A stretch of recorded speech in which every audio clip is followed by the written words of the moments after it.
오늘 우리는 지난 토요일 날 함께 읽지 못했던 사도행전의 11장, 12장과 함께 13장부터 16장까지를 읽게 될 것이고, 그리고 갈라디아서를 같이 읽게 될 것입니다. 사도행전을 읽다가 왜 갈라디아서로 가게 되느냐라고 질문을 하시면 잘 하시는 겁니다. 그렇게 질문이 나와야 우리가 이렇게 가는 이유가 무엇인지가 궁금해야 그 대답을 찾을 수 있기 때문이지요. 갈라디아서의 이야기를 잠깐만 드리려고 합니다. 갈라디아서라는 말씀은 이 갈라디아 이 지역에 있는 교회를 향해서 쓴 책이 바로 이 갈라디아서입니다. 갈라디아라는 곳은 어떤 하나의 특정한 도시가 아니었습니다. 여러분, 우리가 산호세라는 도시에 살고 있지만 우리는 캘리포니아라는 주에 살고 있고 또 산타클라라는 카운티에 살고 있잖아요. 그렇죠? 이처럼 이 갈라디아라는 곳은 그 전체의 하나의 주와 같은 역할을 감당을 했던 것이 갈라디아라는 지역이었습니다. 그러므로 이 갈라디아 지역에는 여러 가지 도시들이 있었지요. 그리고 이 도시들은 주로 언제 사도 바울이 방문했던 지역인가 하면 이 사도 바울이 1차 선교 여행 때 방문했던 지역들입니다. 바울이 출발을 했던 이 안디옥이라는 수리아 안디옥이라는 교회, 그보다는 더 북쪽에 있던 곳, 그곳이 바로 이 갈라디아라는 곳이었죠. 그러므로 사도 바울은 이 1차 선교 여행을 통해서 갈라디아 지역에 있는 여러 도시들의 교회를 세우게 되었습니다. 그렇게 세워진 교회들이 그 자리에서 든든히 세워져 가게 하기 위해서 사도 바울은 그 이후에 편지를 쓰게 되는 것을 볼 수 있지요. 이 편지가 정확히 어디서 쓰여졌느냐, 언제 쓰여졌느냐라는 것은 그렇게 정확하지는 않습니다. 대체로 한 2년에서 5년 정도의 갭은 언제나 있는 것 같아요. 그렇지만 약 주후 50년 정도에 쓰여졌다라는 것은 누구나 인정을 하는 사실입니다. 사도 바울의 편지 중에서 굉장히 앞부분에 쓰여진 편지라고 할 수 있겠지요. 그럴 수밖에 없지요. 그렇죠? 1차 선교 여행, 이것이 끝나고 난 다음에 사도 바울이 그 지역에 대해서 쓴 편지니까 2차, 3차 선교 여행을 위해서 쓴 편지보다는 조금 더 일찍 쓰여졌을 게 당연한 이야기겠지요. 그래서 사도 바울은 이 갈라디아서를 갈라디아라는 이 교회를 향해서 쓰고 있는 것을 우리가 보게 됩니다. 오늘의 말씀에서 사도행전을 왜 16장까지 읽었는가?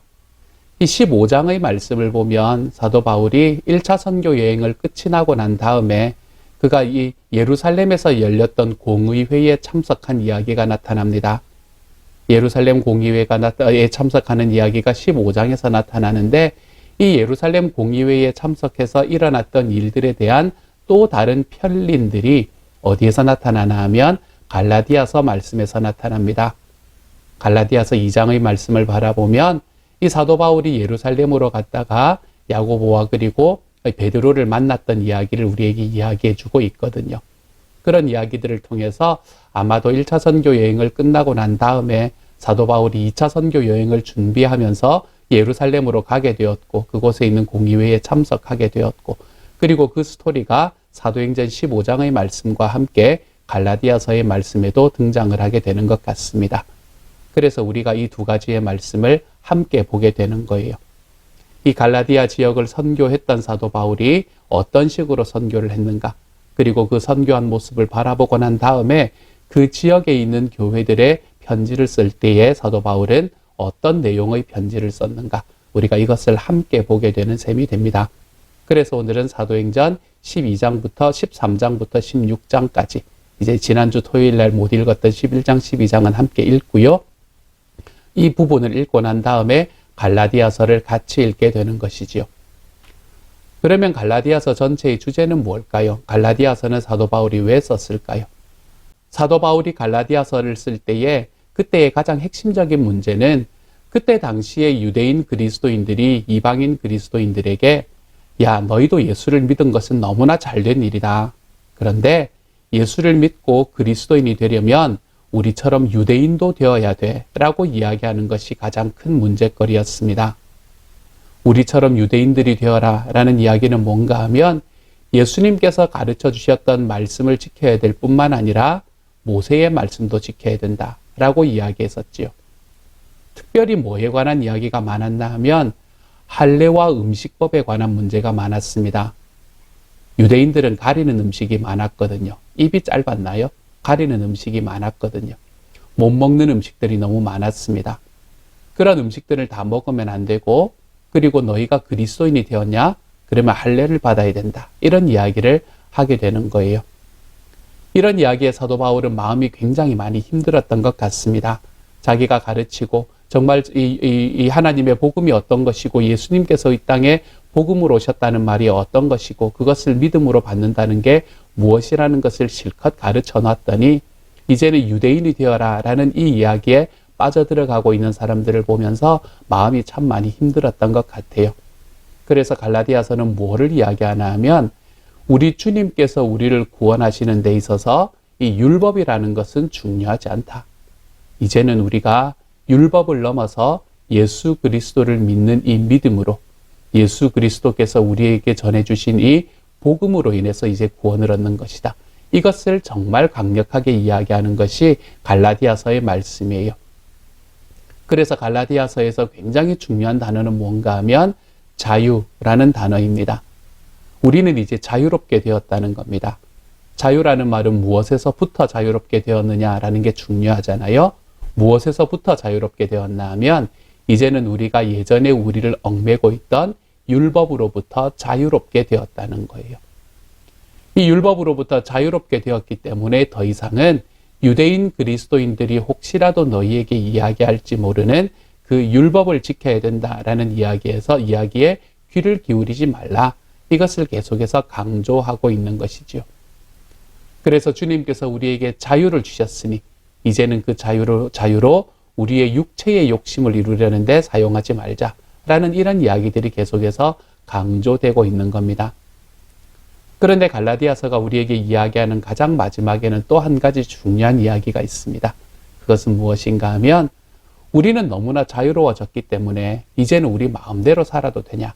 라는 이 질문에 대한 대답을 사도 바울이 해주고 있는 것 같아요. 우리는 우리의 예전을 꽉매고 있던 율법으로부터 자유로워졌고 우리는 더 이상 이 복음 이전에 있었던 유대인들의 습관을 쫓아 살아갈 필요가 없다라고 이야기하고 난 다음에 이 바울은 뭐라고 이야기하나 하면 너희가 그렇게 하나님 앞에 자유로워졌는데 이제는 그 자유로움을 가지고 너희 주변에 있는 사람들의 종이 되는 것을 선택해라. 이렇게 말하는 거예요. 저는 이 갈라디아서가 알려주는 이 이야기가 너무나 좋습니다. 어쩔 수 없어서 내가 자유를 구속을 받으면서 누군가의 종으로 살아가는 것이 아니라 내가 이제는 예수 그리스도로 인해서 온전한 자유로운 사람이 되었는데 그렇게 온전히 자유로운 사람이 되었다는 그 사실을 가지고 나의 자발적인 마음과 삶으로 우리 주변을 섬기는 삶을 살아라. 그게 예수님의 삶이었다. 라고 이야기하는 것이죠. 우리가 마가복음에서 바라본 예수님의 모습 아닙니까? 그렇죠? 종으로 오신 예수님의 모습이요. 이렇게 이 갈라디아서는 우리에게 너희는 이전에 너희를 얽매고 있던 것에서부터 자유로워졌다. 왜 자유로워졌나 하면 예수 그리스도로 인해서 자유로워졌다.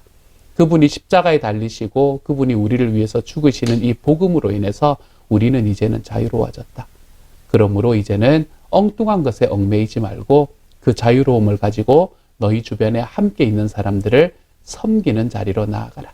이렇게 이야기하는 것이 갈라디아서의 핵심적인 메시지입니다. 저는 이 메시지가 저와 여러분의 마음에 꽉 들어찰 수 있는 오늘 하루가 되었으면 정말로 좋겠어요. 그래서 갈라디아서는 믿음을 강조합니다. 예수님을 강조하고 복음을 강조하지요. 그래서 갈라디아서는 많은 분들이 작은 로마서라고 이야기를 합니다. 로마서는 16장이나 있잖아요. 그렇죠? 하지만 갈라디아서는 6장밖에 없습니다. 하지만 이 내용들은 굉장히 비슷합니다. 마치 로마서를 요약해서 쓴 것처럼. 사실은 요약한 게 아니고 먼저 쓰여진 거기는 하지만 말입니다. 어쨌든 이 갈라디아서를 통해서 우리는 복음이 무엇인가 이것을 분명하게 바라볼 수 있을 것입니다. 그리고 그 복음 속에서 우리가 어떻게 자유로워졌는가. 그리고 이 자유를 가지고 우리의 육체에 따라서 마음껏 이용하는 것이 아니라 이 자유로 서로에게 종노릇한다라는 말이 무슨 의미일까? 이런 것에 좀 귀를 기울여 가면서 오늘 갈라디아서를 같이 읽어보시면 정말로 좋겠어요. 저와 여러분은 주님 안에서 자유로워졌습니다. 이전에 우리를 얽매고 있던 그 어떤 것도 이제는 우리를 좌지우지할 수가 없습니다. 우리는 새로운 사람이 되었기 때문이에요. 그렇기 때문에 우리가 가진 이 자유를 가지고 우리가 우리 주변에 있는 사람들을 섬기는 자리로 기꺼이 걸어 들어가 볼 수 있는 하나님의 사람이 되는 삶. 저는 오늘 갈라디아서의 리딩이 이러한 삶에 대해서 우리에게 도전하는 시간이 되었으면 정말로 좋겠습니다. 오늘 말씀을 읽으면서 우리가 모두가 다 같이 더 행복해지는 시간이 되었으면 좋겠습니다. 함께 기도하겠습니다. 사랑하는 하나님 감사합니다. 주님께서 은혜 더하여 주셔서 우리에게 자유를 주셨고 우리에게 복음을 주셨고 예수님을 주셨습니다. 하나님, 오늘 우리가 읽는 리딩이 이 주님의 복음에 대해서 좀 더 분명하게 심길 수 있도록 주님 도와주시고 이 말씀을 통해서 이 리딩을 통해서 하나님, 우리의 자유가 어떻게 나타나는 것인지 우리의 자유를 어떻게 사용하는 것인지를 다시 한번 확인하는 시간 되게 하여 주옵소서. 모든 말씀 예수님 이름으로 기도드립니다. 아멘.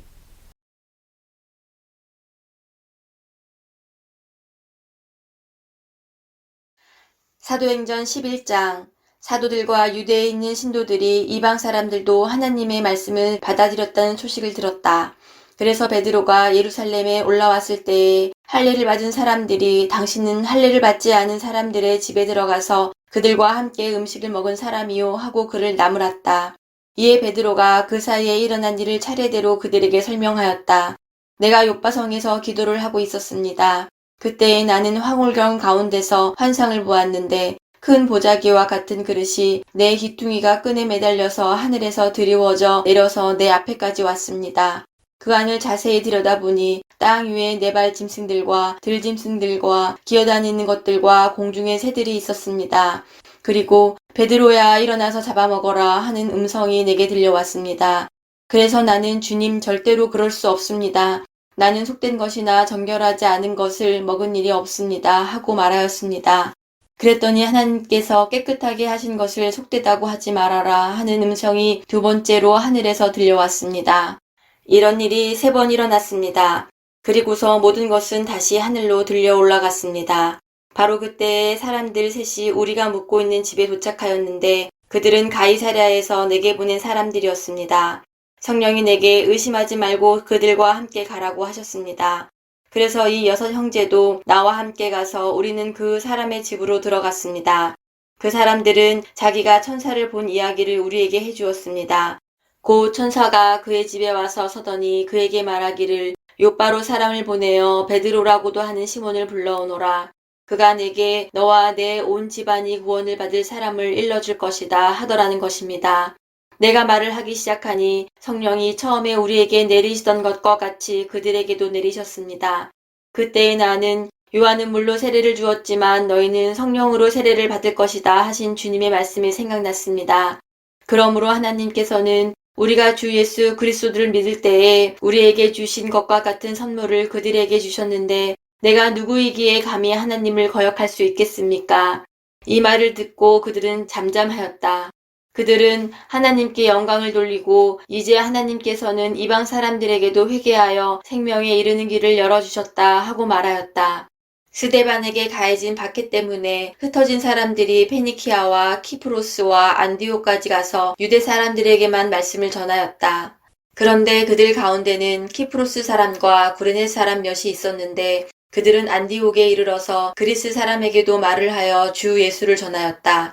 주님의 손이 그들과 함께 하시니 수많은 사람이 믿고 주님께로 돌아왔다. 예루살렘 교회가 이 소식을 듣고서 바나바를 안디옥으로 보냈다. 바나바가 가서 하나님의 은혜가 내린 것을 보고 기뻐하였고 모든 사람에게 굳센 마음으로 주님을 의지하라고 권하였다. 바나바는 착한 사람이요 성령과 믿음이 충만한 사람이었다. 그래서 많은 사람이 주님께로 나아왔다. 바나바는 사울을 찾으려고 다소로 가서 그를 만나 안디옥으로 데려왔다. 두 사람은 1년 동안 줄곧 거기에 머물면서 교회에서 모임을 가지고 많은 사람을 가르쳤다. 제자들은 안디옥에서 처음으로 그리스도인이라고 불리었다. 그 무렵에 예언자 몇이 예루살렘에서 안디옥에 내려왔다. 그 가운데 아가보라는 사람이 성령의 감동을 받아서 일어나 온 세계에 큰 기근이 들 것이라고 예언하였다. 바로 그 기근이 글라우디오 황제 때에 들었다. 그래서 제자들은 각각 자기 형편에 따라 몫을 정하여 유대에 사는 신도들에게 구제금을 보내기로 결정하였다. 그들은 그대로 실행해서 바나바와 사울 편에 그것을 장로들에게 보냈다. 사도행전 12장. 이 무렵에 헤롯 왕이 손을 뻗쳐서 교회에 속한 몇몇 사람을 해하였다. 그는 먼저 요한과 형제간인 야고보를 칼로 죽였다. 헤롯은 유대 사람들이 이 일을 기뻐하는 것을 보고 이제는 베드로까지 잡으라고 하였다. 때는 무교절 기간이었다. 그는 베드로도 잡아서 감옥에 가두고 4명으로 짠 경비병 4패에게 맡겨서 지키게 하였다. 6월절이 지나면 백성들 앞에 그를 끌어낼 속셈이었다.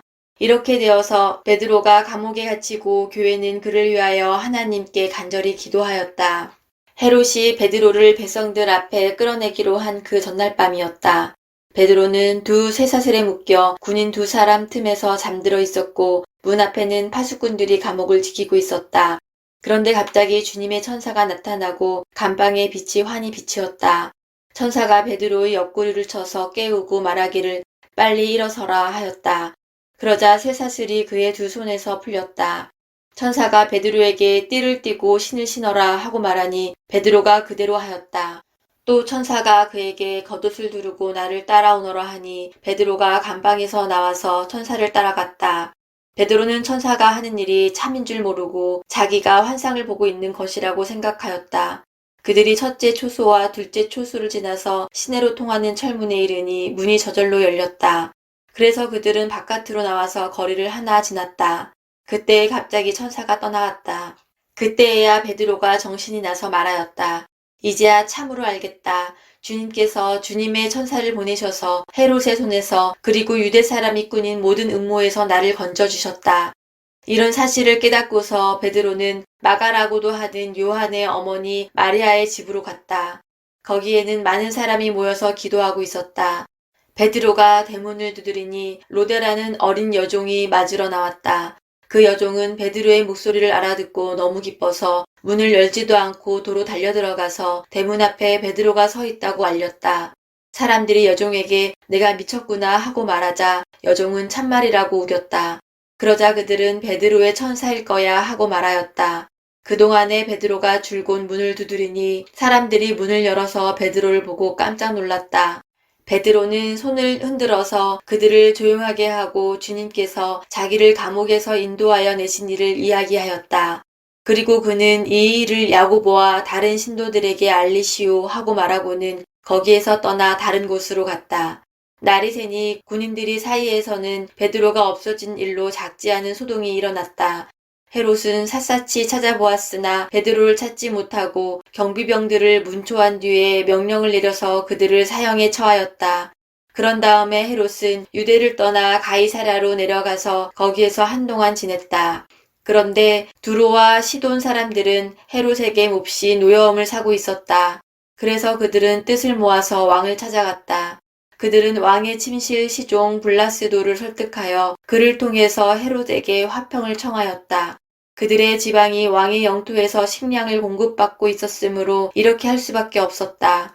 지정된 날에 헤롯이 용포를 걸쳐 입고 왕좌에 자정하여 그들에게 연설하였다. 그때의 군중이 신의 소리다, 사람의 소리가 아니다 하고 외쳤다. 그러자 즉시로 주님의 천사가 헤롯을 내리쳤다. 헤롯이 하나님께 영광을 돌리지 않았기 때문이다. 그는 벌레에게 먹혀서 죽고 말았다. 하나님의 말씀이 점점 더 널리 퍼지고 믿는 사람이 많아졌다. 바나바와 사울은 그들의 사명을 마치고 마가라고도 하는 요한을 데리고 예루살렘에서 돌아왔다. 아멘. 사도행전 13장.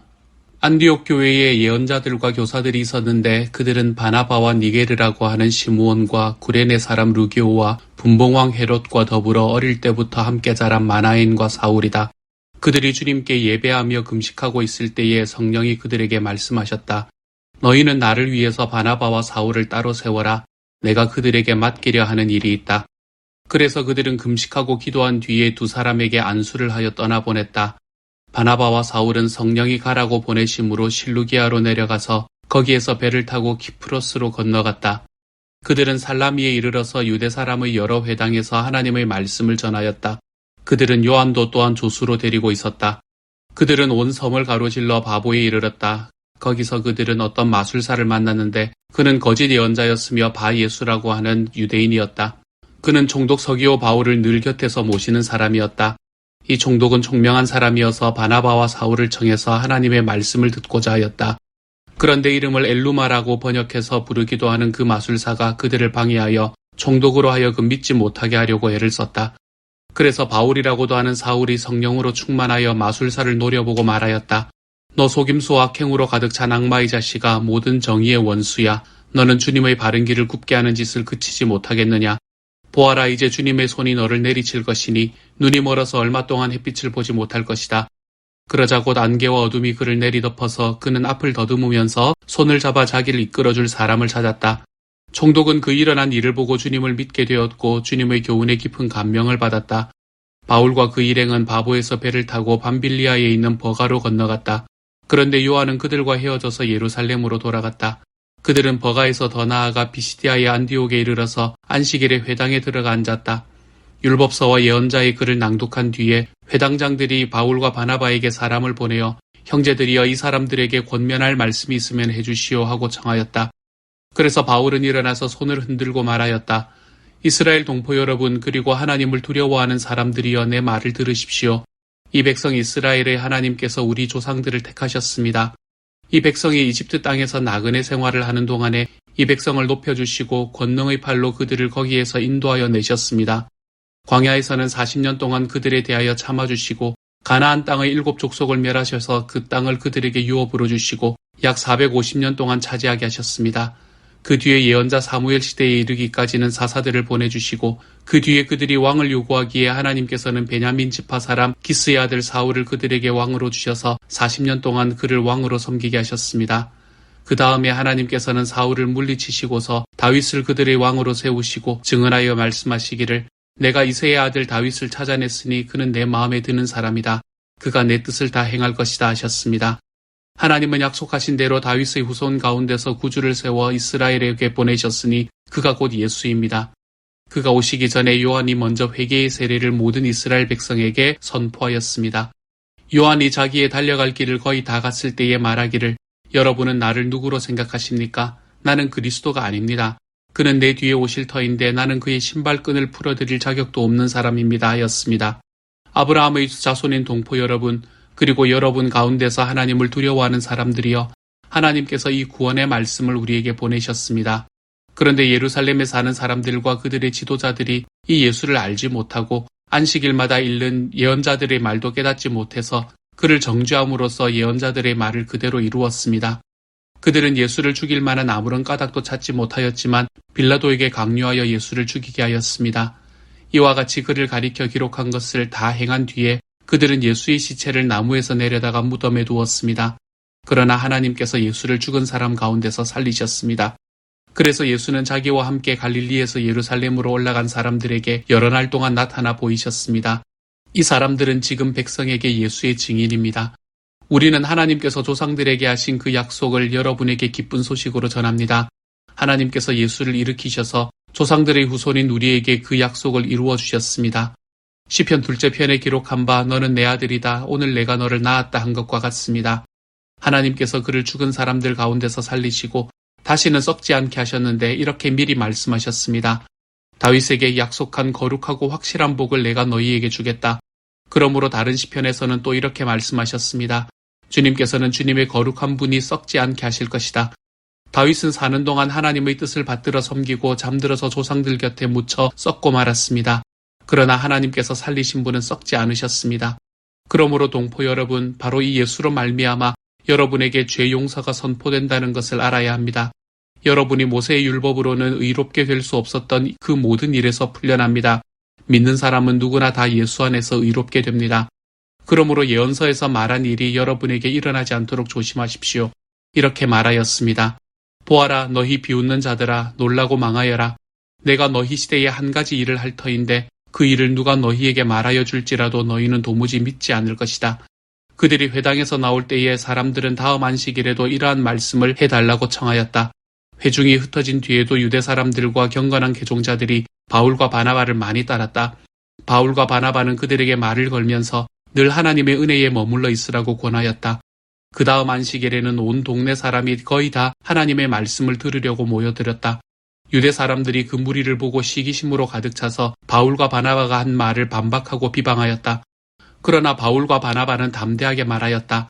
우리는 하나님의 말씀을 당신들에게 먼저 전해야 하겠습니다. 그러나 지금 당신들이 그것을 배척하고 영원한 생명을 얻기에 합당하지 못한 사람으로 스스로 판정함으로 우리는 이제 이방 사람들에게로 갑니다. 주님께서 우리에게 명하시기를 내가 너를 문민족의 빛으로 삼았으니 그것은 내가 땅끝까지 구원을 이루게 하려는 것이다 하셨습니다.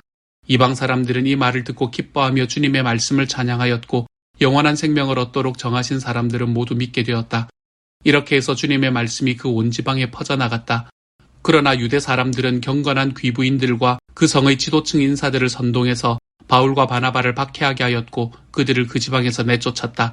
그래서 바울과 바나바는 그들에게 발의 먼지를 떨어버리고 이고니온으로 갔다. 제자들은 기쁨과 성령으로 가득 차 있었다. 사도행전 14장.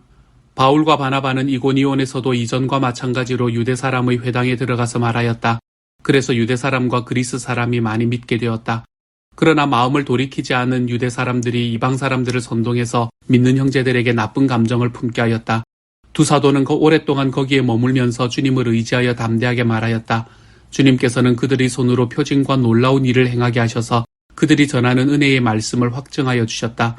그 도시 사람들은 두 편으로 나뉘어서 덜어는 유대 사람의 편을 들고 덜어는 사도의 편을 들었다. 그런데 이방 사람들과 유대 사람들이 그들의 관원들과 합세해서 바울과 바나바를 모욕하고 돌로 쳐 죽이려고 했다. 사도들은 그것을 알고 루가오니아 지방에 있는 두 도시 루스드라와 더베와 그 근방으로 피하였다. 그들은 거기에서도 줄곧 복음을 전하였다. 루스드라에 발을 쓰지 못하는 지체장애인 한 사람이 앉아 있었다. 그는 나면서부터 못 걷는 사람이 되어서 걸어본 적이 없었다. 이 사람이 바울이 말하는 것을 들었다. 바울은 그를 똑바로 바라보고 고침을 받을 만한 믿음이 그에게 있는 것을 알고는 큰 소리로 그대의 발로 똑바로 일어서시오 하고 말하였다. 그러자 그는 벌떡 일어나서 걷기 시작하였다. 무리가 바울이 행한 일을 보고서 루가오니아 말로 신들이 사람의 모습으로 우리에게 내려왔다 하고 소리질렀다. 그리고 그들은 바나바를 제우스라고 부르고 바울을 헤르메스라고 불렀는데 그것은 바울이 말하는 역할을 주로 맡았기 때문이다. 성 바깥에 있는 제우스 신당의 제사장이 황소 몇 마리와 화환을 성문 앞에 가지고 와서 군중과 함께 두 사람에게 제사를 드리려고 하였다. 이 말을 듣고서 바나바와 바울 두 사도는 자기들의 옷을 찢고 군중 가운데로 뛰어들어가서 외치면서 이렇게 말하였다. 여러분, 어찌하여 이런 일들을 하십니까? 우리도 여러분과 똑같은 성정을 가진 사람입니다. 우리가 여러분에게 복음을 전하는 것은 여러분이 이런 헛된 일을 버리고 하늘과 땅과 바다와 그 안에 있는 모든 것을 만드신 살아계신 하나님께로 돌아오게 하려는 것입니다. 하나님께서는 지나간 세대에는 이방 민족들이 자기네 방식대로 살아가게 내버려 두셨습니다. 그렇지만 하나님께서 자기를 드러내지 않으신 것은 아닙니다. 곧 하늘에서 비를 내려주시고 철을 따라 열매를 맺게 하시고 먹을거리를 주셔서 여러분의 마음을 기쁨으로 가득 채워주셨습니다.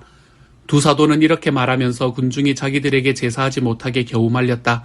그런데 유대 사람들이 안디옥과 이고니온에서 거기로 몰려와서 군중을 설득하고 바울을 돌로 쳤다. 그들은 바울이 죽은 줄 알고 그를 성 밖으로 끌어냈다. 그러나 제자들이 바울을 둘러섰을 때 그는 일어나서 성 안으로 들어갔다. 이튿날 그는 바나바와 함께 더베로 떠났다. 바울과 바나바는 그 성에서 복음을 전하여 많은 제자를 얻은 뒤에 루스드라와 이고니온과 안디옥으로 되돌아갔다. 그들은 제자들의 마음을 굳세게 해주고 믿음을 지키라고 권면하였다. 그리고 또 이렇게 말하였다. 우리가 하나님 나라에 들어가려면 반드시 많은 환난을 겪어야 합니다. 그리고 그들을 위해서 각 교회에서 장로들을 임명한 뒤에 금식을 하면서 기도하고 그들이 믿게 된 주님께 그들을 맡겼다. 그리고 그 두 사람은 비시디아 지방을 거쳐서 밤빌리아 지방에 이르렀다. 그들은 버가에서 말씀을 전한 뒤에 아달리아로 내려가서 거기에서 배를 타고 안디옥으로 향하여 갔다.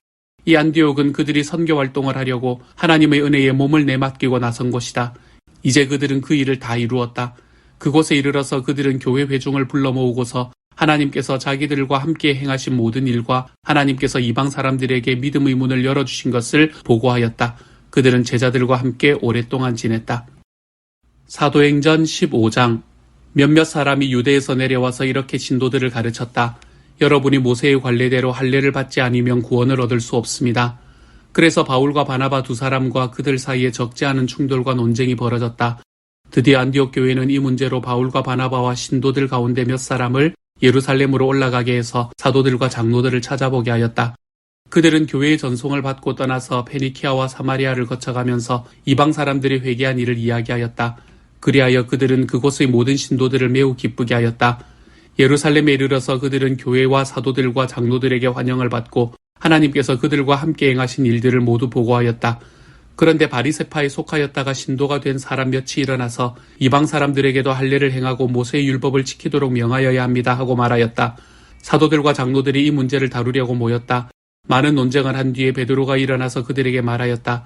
형제 여러분, 여러분이 아시는 대로 하나님께서 일찍이 여러분 가운데서 나를 택하셔서 이방 사람들도 내가 전하는 복음의 말씀을 듣고 믿게 하셨습니다. 그리고 사람의 마음속을 아시는 하나님께서는 우리에게 주신 것과 같이 그들에게도 성령을 주셔서 그들을 인정해 주셨습니다. 하나님께서는 그들의 믿음을 보셔서 그들의 마음을 깨끗하게 하시고 우리와 그들 사이에 아무런 차별을 두지 않으셨습니다.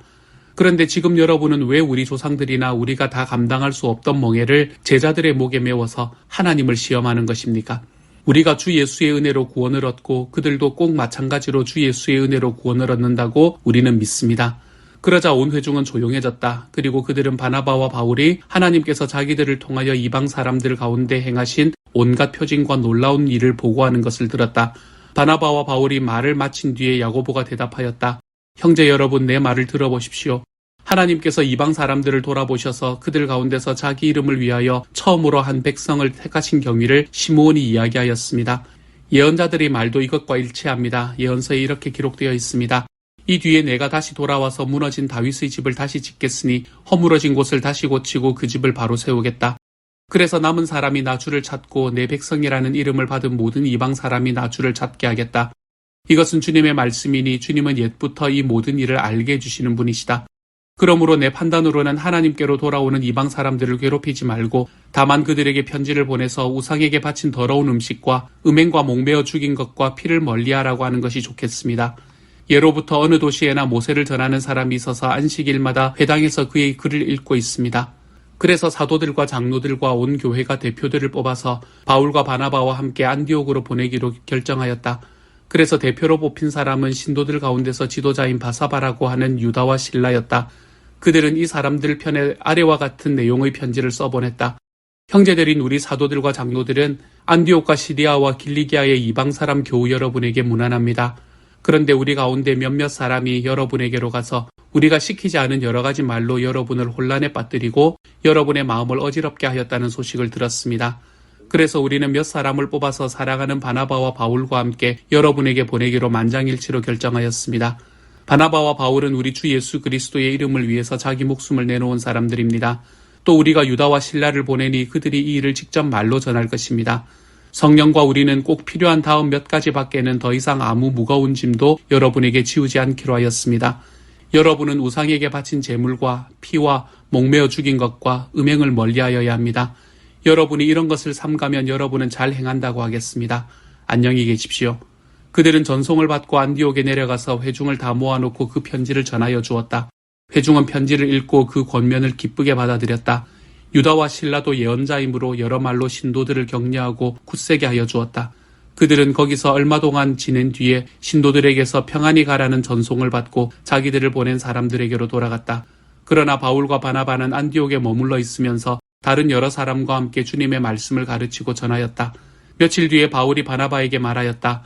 우리가 주님의 말씀을 전파한 여러 도시로 신도들을 다시 찾아가서 그들이 어떻게 지내고 있는지를 살펴봅시다. 그런데 바나바는 마가라 하는 요한도 데리고 가려고 하였다. 그러나 바울은 밤빌리아에서 자기들을 버리고 함께 일하러 가지 않은 그 사람을 데리고 가는 것을 좋게 여기지 않았다. 그래서 그들이 심하게 다툰 끝에 서로 갈라서고 말았다. 바나바는 마가를 데리고 배를 타고 키프로스로 떠나갔다. 그러나 바울은 실라를 택하고 신도들로부터 주님의 은혜가 함께하기를 바라는 인사를 받고서 길을 떠났다. 그래서 시리아와 길리기아를 돌아다니며 모든 교회를 튼튼하게 하였다. 사도행전 16장. 바울은 더베와 루스드라에도 갔다. 거기에는 디모데라는 제자가 있었는데 그의 어머니는 신앙이 돈독한 유대 여자이고 아버지는 그리스 사람이었다. 디모데는 루스드라와 이고니온에 있는 신도들에게 호평받는 사람이었다. 바울은 디모데가 자기와 함께 가기를 바랐다. 그래서 바울은 그 지방에 사는 유대 사람들을 생각해서 디모데를 데려다가 할례를 행하였다. 그것은 디모데의 아버지가 그리스 사람이라는 것을 그들이 모두 알고 있었기 때문이다. 바울 일행은 여러 도시를 두루 다니면서 예루살렘에 있는 사도들과 장로들이 정한 규칙을 사람들에게 전해주어서 지키게 하였다. 교회들은 그 믿음이 점점 더 튼튼해지고 그 수가 나날이 늘어났다. 아시아에서 말씀을 전하는 것을 성령이 막으심으로 그들은 부르기아와 갈라디아 지방을 거쳐가서 무시아 가까이 이르러서 비두니아로 들어가려고 하였으나 예수의 영이 그것을 허락하지 않으셨다. 그래서 그들은 무시아를 지나서 드로아에 이르렀다. 거기서 밤에 바울에게 환상이 나타났는데 마케도니아 사람 하나가 바울 앞에 서서 마케도니아로 건너와서 우리를 도와주십시오 하고 간청하였다. 그 환상을 바울이 본 뒤에 우리는 곧 마케도니아로 건너가려고 하였다. 우리는 마케도니아 사람들에게 복음을 전하기 위하여 하나님께서 우리를 부르신 것이라고 확신하였기 때문이다. 우리는 드로아에서 배로 떠나서 사모드라게로 직행하여 이튿날 네아폴리로 갔고 거기에서 빌립보에 이르렀다. 빌립보는 마케도니아 지방에서 으뜸가는 도시요 로마 식민지였다. 우리는 이 도시에서 며칠 동안 묵었는데 안식일에 성문 밖 강가로 나가서 유대 사람이 기도하는 처소가 있음직한 곳을 찾아갔다. 우리는 거기에 앉아서 모여든 여자들에게 말하였다. 그들 가운데 루디아라 하는 여자가 있었는데 그는 자색 옷감 장수로서 두아디라 출신이요 하나님을 공경하는 사람이었다. 주님께서 그 여자의 마음을 여셨으므로 그는 바울의 말을 귀담아 들었다. 그 여자가 집안 식구와 함께 세례를 받고 나를 주님의 신도로 여기시면 우리 집에 오셔서 묵으십시오 하고 간청하였다. 그리고 우리를 강권해서 자기 집으로 데리고 갔다. 어느 날 우리가 기도하는 곳으로 가다가 귀신 들려 점을 치는 여종 한 사람을 만났는데 그는 점을 쳐서 주인들에게 큰 돈벌이를 해주는 여자였다. 그 여자가 바울과 우리를 따라오면서 큰 소리로 이 사람들은 지극히 높으신 하나님의 종들인데 여러분에게 구원의 길을 전하고 있다 하고 외쳤다. 그 여자가 여러 날을 두고 이렇게 하므로 바울이 귀찮게 여기고 돌아서서 그 귀신에게 내가 예수 그리스도의 이름으로 내게 명하니 이 여자에게서 나오라 하고 말하니 바로 그 순간에 귀신이 나왔다. 그 여자의 주인들은 자기들의 돈벌이 희망이 끊어진 것을 보고 바울과 실라를 붙잡아서 광장으로 관원들에게로 끌고 갔다. 그리고 그들을 치안관들 앞에 세워놓고서 이 사람들은 유대 사람들인데 우리 도시를 소란하게 하고 있습니다. 이 사람들은 로마 시민인 우리로서는 받아들일 수도 없고 실천할 수도 없는 부당한 풍속을 선전하고 있습니다 하고 말하였다. 무리가 그들을 공격하는 데에 합세하였다. 그러자 치안관들은 바울과 실라의 옷을 찢어버리고 그들을 매로 치라고 명령하였다. 그래서 이 명령을 받은 부하들이 그들에게 매질을 많이 한 뒤에 감옥에 가두고 간수들에게 그들을 단단히 지키라고 명령하였다. 간수는 이런 명령을 받고 그들을 깊은 감방에 가두고서 그들의 발에 착고를 단단히 채웠다. 한밤쯤 되어서 바울과 실라가 기도하면서 하나님을 찬양하는 노래를 부르고 있었는데 죄수들이 듣고 있었다. 그때에 갑자기 큰 지진이 일어나서 감옥의 터전이 흔들렸다. 그리고 곧 문이 모두 열리고 모든 죄수의 수가 비며 착고가 풀렸다. 간수가 잠에서 깨어서 옥문들이 열린 것을 보고는 죄수들이 달아난 줄로 알고 검을 빼어서 자결하려고 하였다. 그때에 바울이 큰 소리로 그대는 스스로 몸을 해치지 마시오. 우리가 모두 그대로 있소 하고 외쳤다. 간수는 등불을 달라고 해서 들고 뛰어 들어가 무서워 떨면서 바울과 실라 앞에 엎드렸다. 그리고 그들을 바깥으로 데리고 나가서 물었다. 두 분 사도님, 내가 어떻게 해야 구원을 얻을 수 있습니까? 그들이 대답하였다. 주 예수를 믿으시오. 그리하면 그대와 그대의 집안이 구원을 얻을 것입니다. 그리고 하나님의 말씀을 간수와 그의 집에 있는 모든 사람에게 들려주었다. 그 밤 그 시각에 간수는 그들을 데려다가 상처를 씻어주었다. 그리고 그와 온 가족이 그 자리에서 세례를 받았다. 간수는 그들을 자기 집으로 데려다가 음식을 대접하였다. 그는 하나님을 믿게 된 것을 온 가족과 함께 기뻐하였다. 날이 새니 치안관들은 부하들을 보내어 그 두 사람을 놓아주라고 명령하였다. 그래서 간수는 이 말을 바울에게 전하였다. 치안관들이 사도님들을 놓아주라고 사람을 보냈습니다. 그러니 이제 나오셔서 평안히 가십시오. 바울이 그들에게 말하였다. 치안관들이 로마 시민인 우리를 유죄 판결도 내리지 않은 채 공공연히 때리고 감옥에 가두었다가 이제 와서 슬그머니 우리를 내놓겠다는 겁니까? 안 됩니다. 그들이 직접 와서 우리를 석방해야 합니다. 관리들이 이 말을 치안관들에게 전하니 그들은 바울과 실라가 로마 시민이라는 말을 듣고서 두려워하였다. 그래서 치안관들은 가서 그들을 위로하고 데리고 나가서 그 도시에서 떠나달라고 청하였다. 두 사람은 감옥에서 나와서 루디아의 집으로 갔다. 그리고 거기서 순도들을 만나 그들을 격려하고 떠났다. 갈라디아서 1장. 사람들이 시켜서 사도가 된 것도 아니요 사람이 맡겨서 사도가 된 것도 아니요 예수 그리스도께서 그리고 그분을 죽은 사람들 가운데서 살리신 하나님 아버지께서 임명하심으로써 사도가 된 나 바울이 나와 함께 있는 모든 믿음의 식구와 더불어 갈라디아에 있는 여러 교회에 이 편지를 씁니다. 우리 아버지 하나님과 주 예수 그리스도께서 내려주시는 은혜와 평화가 여러분에게 있기를 빕니다. 예수 그리스도께서는 하나님 우리 아버지의 뜻을 따라 우리를 이 악한 세대에서 건져주시려고 우리의 죄를 대속하기 위하여 자기 몸을 바치셨습니다. 하나님께 영광이 영원 무궁하도록 있기를 빕니다. 아멘. 여러분을 그리스도의 은혜 안으로 불러주신 분에게서 여러분이 그렇게도 빨리 떠나 다른 복음으로 넘어가는 데는 나는 놀라지 않을 수 없습니다. 실제로 다른 복음이 있는 것은 아닙니다. 다만 몇몇 사람이 여러분을 교란시켜서 그리스도의 복음을 왜곡시키려고 하는 것뿐입니다. 그러나 우리들이나 또는 하늘에서 온 천사일지라도 우리가 여러분에게 전한 것과 다른 복음을 여러분에게 전한다면 마땅히 저주를 받아야 합니다. 우리가 전에도 말하였지만 이제 다시 말합니다. 여러분이 이미 받은 것과 다른 복음을 여러분에게 전하는 사람이 있다면 그가 누구이든지 저주를 받아야 마땅합니다. 내가 지금 사람들의 마음을 기쁘게 하려 하고 있습니까? 아니면 하나님의 마음을 기쁘게 해드리려 하고 있습니까? 아니면 사람의 환심을 사려고 하고 있습니까? 내가 아직도 사람의 환심을 사려고 하고 있다면 나는 그리스도의 종이 아닙니다. 형제자매 여러분, 내가 여러분에게 밝혀드립니다. 내가 전한 복음은 사람에게서 비롯된 것이 아닙니다.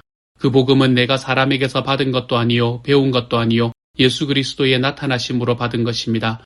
내가 전에 유대교에 있을 적에 한 행위가 어떠하였는가를 여러분이 이미 들은 줄 압니다. 나는 하나님의 교회를 몹시 박해하였고 또 아주 없애버리려고 하였습니다. 나는 내 동족 가운데서 나와 나이가 같은 또래의 많은 사람보다 유대교 신앙에 앞서 있었으며 내 조상들이 전통을 지키는 일에도 훨씬 더 열성이었습니다. 그러나 나를 모태로부터 따로 세우시고 은혜로 불러주신 하나님께서 그 아들을 이방 사람에게 전하게 하시려고 그를 나에게 기꺼이 나타내 보이셨습니다. 그때에 나는 사람들과 의논하지 않았고 또 나보다 먼저 사도가 된 사람들을 만나려고 예루살렘으로 올라가지도 않았습니다. 나는 곧바로 아라비아로 갔다가 다마스쿠스로 되돌아갔습니다. 3년 뒤에 나는 게바를 만나려고 예루살렘으로 올라갔습니다. 나는 그와 함께 보름 동안을 지냈습니다. 그러나 나는 주님의 동생 야고보밖에는 사도들 가운데 아무도 만나지 않았습니다. 내가 여러분에게 쓰는 이 말이 하나님 앞에 맹세코 거짓말이 아닙니다. 그 뒤에 나는 시리아와 길리기아 지방으로 갔습니다. 그래서 나는 유대 지방에 있는 그리스도의 교회들에게는 얼굴이 알려져 있지 않았습니다. 그들은 다만 전에 우리를 박해하던 그 사람이 지금은 그가 전에 없애버리려고 하던 그 믿음을 전한다 하는 소문을 들을 따름이었습니다. 그래서 그들은 나를 두고 하나님께 줄곧 영광을 돌렸습니다. 갈라디아서 2장. 그 다음에 14년이 지나서 나는 바나바와 함께 디도를 데리고 다시 예루살렘으로 올라갔습니다. 내가 거기에 올라간 것은 계시를 따른 것이었습니다. 나는 이방 사람들에게 전하는 복음을 그들에게 설명하고 유명한 사람들에게는 따로 설명하였습니다.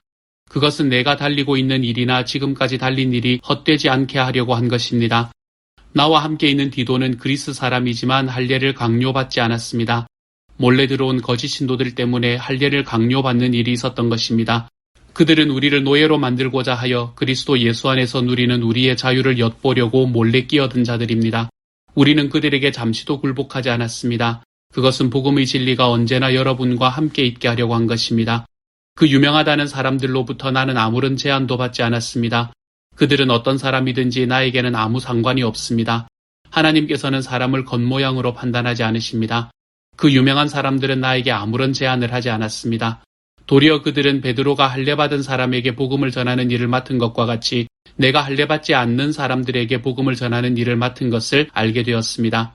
그들은 베드로에게는 할례받은 사람에게 복음을 전하게 하시려고 사도직을 주신 분이 나에게는 할례받지 않은 사람에게 복음을 전하게 하시려고 사도직을 주셨다는 사실을 깨달았습니다. 그래서 기둥으로 인정받는 야고보와 게바와 요한은 하나님이 나에게 주신 은혜를 인정하고 나와 바나바에게 오른손을 내밀어서 친교의 약수를 하였습니다. 그렇게 하여 우리는 이방 사람에게로 가고 그들은 할례받은 사람에게로 가기로 하였습니다. 다만 그들이 우리에게 바란 것은 가난한 사람을 기억해 달라고 한 것인데 그것은 바로 내가 마음을 다하여 해오던 일이었습니다. 그런데 게바가 안디옥에 왔을 때에 잘못한 일이 있어서 나는 얼굴을 마주보고 그를 나무랐습니다. 그것은 게바가 야고보에게서 몇몇 사람이 오기 전에는 이방 사람들과 함께 음식을 먹다가 그들이 오니 할례받은 사람들을 두려워하여 그 자리를 떠나 물러난 일입니다.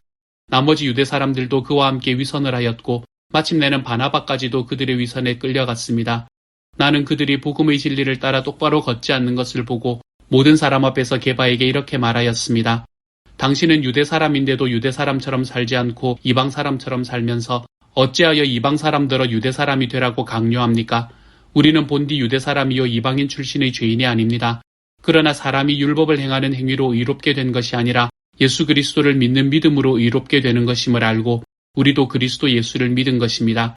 그것은 우리가 율법을 정하는 행위로가 아니라 그리스도를 믿는 믿음으로 의롭다고 하심을 받고자 했던 것입니다.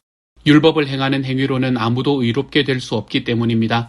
우리가 그리스도 안에서 의롭다고 하심을 받으려고 하다가 우리가 죄인으로 드러난다면 그리스도는 우리로 하여금 죄를 짓게 하시는 분이라는 말입니까? 그럴 수 없습니다. 내가 헐어버린 것을 다시 세우면 나는 나 스스로를 범법자로 만드는 것입니다. 나는 율법과의 관계에서는 율법으로 말미암아 죽어버렸습니다. 그것은 내가 하나님과의 관계 안에서 살려고 하는 것입니다. 나는 그리스도와 함께 십자가에 못 박혔습니다. 이제 살고 있는 것은 내가 아닙니다. 그리스도께서 내 안에서 살고 계십니다. 내가 지금 육신 안에서 살고 있는 삶은 나를 사랑하셔서 나를 위하여 자기 몸을 내어주신 하나님의 아들을 믿는 믿음 안에서 살아가는 것입니다. 나는 하나님의 은혜를 헛되게 하지 않습니다. 의롭다고 하여 주시는 것이 율법으로 되는 것이라면 그리스도께서는 헛되이 죽으신 것이 됩니다. 갈라디아서 3장. 어리석은 갈라디아 사람들이여, 예수 그리스도께서 십자가에 못 박히신 모습이 여러분의 눈앞에 선한데 누가 여러분을 홀렸습니까? 나는 여러분에게 이 한 가지만을 알고 싶습니다. 여러분은 율법을 행하는 행위로 성령을 받았습니까? 그렇지 않으면 믿음의 소식을 들어서 성령을 받았습니까? 여러분은 그렇게도 어리석습니까? 성령으로 시작하였다가 이제 와서는 육체로 끝마치려고 합니까? 여러분이 그 많은 체험은 다 허사가 되었다는 말입니까? 참말로 허사였습니까? 하나님께서 여러분에게 성령을 주시고 여러분 가운데서 기적을 행하시는 것은 여러분이 율법을 행하기 때문입니까? 아니면 믿음의 소식을 듣기 때문입니까? 그렇지 않으면 여러분이 복음을 듣고 믿어서 그렇게 하신 것입니까? 그것은 아브라함이 하나님을 믿으니 하나님께서 그것을 의로운 일로 여겨주셨다는 것과 같습니다. 그러므로 믿음에서 난 사람들이야말로 아브라함의 자손임을 여러분은 아십시오. 또 하나님께서 이방 사람을 믿음에 근거하여 의롭다고 여겨주신다는 것을 성경은 미리 알고서 아브라함에게 모든 민족이 너로 말미암아 복을 받을 것이다 하는 기쁜 소식을 미리 전하였습니다. 그러므로 믿음에서 난 사람들은 믿음을 가진 아브라함과 함께 복을 받습니다. 율법의 행위에 근거하여 살려고 하는 사람은 누구나 다 저주 아래에 있습니다. 기록된 바 율법책에 기록된 모든 것을 계속하여 행하지 않은 사람은 다 저주 아래에 있다 하였습니다. 하나님 앞에서는 율법으로는 아무도 의롭게 되지 못한다는 것이 명백합니다. 의인은 믿음으로 살 것이다 하였기 때문입니다. 그러나 율법은 믿음에서 생긴 것이 아닙니다. 오히려 율법의 일을 행하는 사람은 그 일로 살 것이다 하였습니다. 그리스도께서 우리를 위하여 저주를 받은 사람이 되심으로써 우리를 율법의 저주에서 속량해 주셨습니다. 기록된 바 나무에 달린 자는 모두 저주를 받은 자이다 하였기 때문입니다. 그것은 아브라함에게 내리신 복을 그리스도 예수 안에서 이방 사람에게 미치게 하시고 우리로 하여금 믿음으로 말미암아 약속하신 성령을 받게 하시려는 것입니다. 형제자매 여러분, 나는 사람의 관례를 예로 들어서 말하겠습니다. 어떤 사람이 적법하게 유언을 작성해 놓으면 아무도 그것을 무효로 하거나 거기에다가 어떤 것을 덧붙일 수 없습니다. 그런데 하나님께서 아브라함과 그 후손에게 약속을 말씀하실 때에 마치 여러 사람을 가리키는 것처럼 후손들에게 라고 말씀하시지 않고 단 한 사람을 가리키는 뜻으로 너의 후손에게 라고 말씀하셨습니다. 그 한 사람은 곧 그리스도이십니다.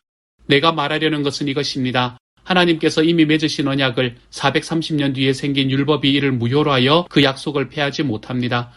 그 유업이 율법에서 난 것이면 그것은 절대로 약속에서 난 것이 아닙니다. 그러나 하나님께서는 약속을 통하여 아브라함에게 유업을 거저 주셨습니다. 그러면 율법의 용도는 무엇입니까? 율법은 약속을 받으신 그 후손이 오실 때까지 범죄들 때문에 덧붙여 주신 것입니다. 그것은 천사들을 통하여 한 중개자의 손으로 제정되었습니다. 그런데 그 중개자는 한쪽에만 속한 것이 아닙니다. 그러나 하나님은 한 분이십니다. 그렇다면 율법은 하나님의 약속과는 반대되는 것입니까? 그렇지 않습니다. 그 중개자가 준 율법이 생명을 줄 수 있는 것이었다면 의롭게 됨은 분명히 율법에서 생겼을 것입니다. 그러나 성경은 모든 것이 죄 아래 갇혔다고 말합니다. 그것은 약속하신 것을 예수 그리스도를 믿는 믿음에 근거하여 믿는 사람들에게 주시려고 한 것입니다. 믿음이 오기 전에는 우리는 율법의 감시를 받으면서 장차 올 믿음이 나타날 때까지 갇혀 있었습니다. 그래서 율법은 그리스도께서 오실 때까지 우리에게 개인 교사 역할을 하였습니다. 그것은 우리로 하여금 믿음으로 의롭다고 하심을 받게 하시려고 한 것입니다. 그런데 그 믿음이 이미 왔으므로 우리가 이제는 개인 교사 아래 있지 않습니다. 여러분은 모두 그 믿음으로 말미암아 그리스도 예수 안에서 하나님의 자녀들입니다. 여러분은 모두 세례를 받아 그리스도와 하나가 되고 그리스도를 옷으로 입은 사람들이기 때문입니다. 유대 사람도 그리스 사람도 없으며 종도 자유인도 없으며 남자와 여자가 없습니다. 여러분 모두가 그리스도 예수 안에서 하나이기 때문입니다. 여러분이 그리스도께 속한 사람이면 여러분은 아브라함의 후손이요 약속을 따라 정해진 상속자들입니다. 갈라디아서 4장. 내가 또 말합니다. 율법을 이을 사람은 모든 것의 주인이지만 어릴 때에는 종과 다름이 없고 아버지가 정해놓은 그때까지는 보호자와 관리인의 지배 아래에 있습니다. 이와 같이 우리도 어릴 때에는 세상의 유치한 교훈 아래에서 종노릇을 하였습니다. 그러나 기한이 찼을 때에 하나님께서는 자기 아들을 보내셔서 여자에게서 나게 하시고 또한 율법 아래에 놓이게 하셨습니다. 그것은 율법 아래에 있는 사람들을 속량하시고 우리로 하여금 자녀의 자격을 얻게 하시려는 것이었습니다. 그런데 여러분은 자녀이므로 하나님께서 그 아들의 영을 우리의 마음에 보내주셔서 우리가 하나님을 아빠 아버지라고 부를 수 있게 하셨습니다. 그러므로 여러분 각 사람은 이제 종이 아니라 자녀입니다. 자녀이면 하나님께서 세워주신 상속자이기도 합니다. 그런데 전에는 여러분이 하나님을 알지 못해서 본디 하나님이 아닌 것들에게 종노릇을 하였지만 지금은 여러분이 하나님을 알 뿐만 아니라 하나님께서 여러분을 알아주셨습니다. 그런데 어찌하여 그 무력하고 천하고 유치한 교훈으로 되돌아가서 또다시 그것들에게 종노릇하려고 합니까? 여러분이 날과 달과 계절과 해를 지키고 있으니 내가 여러분을 위하여 수고한 것이 헛될까 염려됩니다. 형제자매 여러분, 내가 여러분과 같이 되었으니 여러분도 나와 같이 되기를 바랍니다. 여러분이 내게 해를 입힌 일은 없습니다. 그리고 여러분이 아시는 바와 같이 내가 여러분에게 처음으로 복음을 전하게 된 것은 내 육체가 병든 것이 그 계기가 되었습니다. 그리고 내 몸에는 여러분에게 시험이 될 만한 것이 있는데도 여러분은 나를 멸시하지도 않고 외면하지도 않았습니다. 여러분은 나를 하나님의 천사와 같이 그리스도 예수와 같이 영접해 주었습니다. 그런데 여러분의 그 감격이 지금은 어디에 있습니까? 나는 여러분에게 증언합니다. 여러분은 할 수만 있었다면 여러분의 눈이라도 빼어서 내게 주었을 것입니다. 그런데 내가 여러분에게 진실을 말하기 때문에 여러분의 원수가 되었습니까? 위에서 내가 말한 사람들이 여러분에게 열심을 내는 것은 좋은 뜻으로 하는 것이 아니라 여러분을 내게서 떼어놓아서 여러분으로 하여금 자기네들을 열심히 따르게 하려고 하는 것입니다. 나의 자녀 여러분, 나는 여러분 속에서 그리스도의 형상이 이루어지기까지 다시 해산의 고통을 겪습니다. 이제라도 내가 여러분을 만나 어조를 부드럽게 바꾸어서 말할 수 있으면 좋겠습니다. 나는 여러분의 일을 어떻게 하면 좋을지 당황하고 있습니다. 율법 아래 있기를 바라는 사람들이여 나에게 말해보십시오. 여러분은 율법이 말하는 것을 듣지 못합니까? 아브라함에게 두 아들이 있는데 한 사람은 여종에게서 태어나고 한 사람은 종이 아닌 본처에게서 태어났다고 기록되어 있습니다. 여종에게서 난 아들은 육신을 따라 태어났고 본처에서 난 아들은 약속을 따라 태어났습니다. 이것은 비유로 표현한 것입니다. 그 두 여자는 두 가지 언약을 가리킵니다. 한 사람은 시내산에서 나서 종이 될 사람을 낳은 하갈입니다. 하갈이라는 하는 것은 아라비아에 있는 시내산을 뜻하는데 지금의 예루살렘에 해당합니다. 지금의 예루살렘은 그 주민과 함께 종노릇을 하고 있습니다. 그러나 하늘에 있는 예루살렘은 종이 아닌 여자이며 우리의 어머니입니다. 성경에 기록하기를 아이를 낳지 못하는 여자여 즐거워하여라. 해산의 고통을 모르는 여자여 소리를 높여서 외쳐라. 홀로 사는 여자의 자녀가 남편을 둔 여자의 자녀보다 더 많을 것이다 하였습니다. 형제자매 여러분, 여러분은 이삭과 같이 약속의 자녀들입니다. 그러나 그때의 육신을 따라 난 사람이 성령을 따라 난 사람을 박해한 것과 같이 지금도 그러합니다. 그런데 성경은 무엇이라고 말합니까? 여종과 그 아들을 내쫓아라. 여종의 아들은 절대로 종이 아닌 본처의 아들과 함께 유업을 받지 못할 것이다 하였습니다. 그러므로 형제자매 여러분, 우리는 여종의 자녀가 아니라 자유의를 가진 여자의 자녀입니다. 갈라디아서 5장. 그리스도께서 우리를 해방시켜 주셔서 자유를 누리게 하셨습니다. 그러므로 굳게 서서 다시는 종살이의 멍에를 매지 마십시오. 나 바울이 여러분에게 말합니다. 여러분이 할례를 받으면 그리스도는 여러분에게 아무런 유익이 없습니다. 내가 할례를 받는 모든 사람에게 다시 증언합니다. 그런 사람은 율법 전체를 이행해야 할 의무를 지닙니다. 율법으로 의롭게 되려고 하는 사람은 그리스도에게서 끊어지고 은혜에서 떨어져 나간 사람입니다. 그러나 우리는 성령을 힘입어서 믿음으로 의롭다고 하심을 받을 소망을 간절히 기다리고 있습니다. 그러므로 예수 안에서는 할례를 받거나 안 받는 것이 문제가 되는 것이 아닙니다. 가장 중요한 것은 믿음이 사랑을 통하여 일하는 것입니다. 여러분은 지금까지 잘 달려왔습니다. 그런데 누가 여러분을 가로막아서 진리를 따르지 못하게 하였습니까? 그런 꾀은 여러분을 부르신 분에게서 나온 것이 아닙니다. 적은 누룩이 반죽 전체를 부풀게 합니다. 나는 여러분이 다른 생각을 조금도 품지 않으리라는 것을 주님 안에서 확신합니다. 그러나 여러분을 교란시키는 사람은 누구든지 심판을 받을 것입니다. 형제자매 여러분, 내가 아직도 할례를 전한다면 어찌하여 아직도 박해를 받겠습니까? 그렇다면 십자가의 거리낌은 없어졌을 것입니다.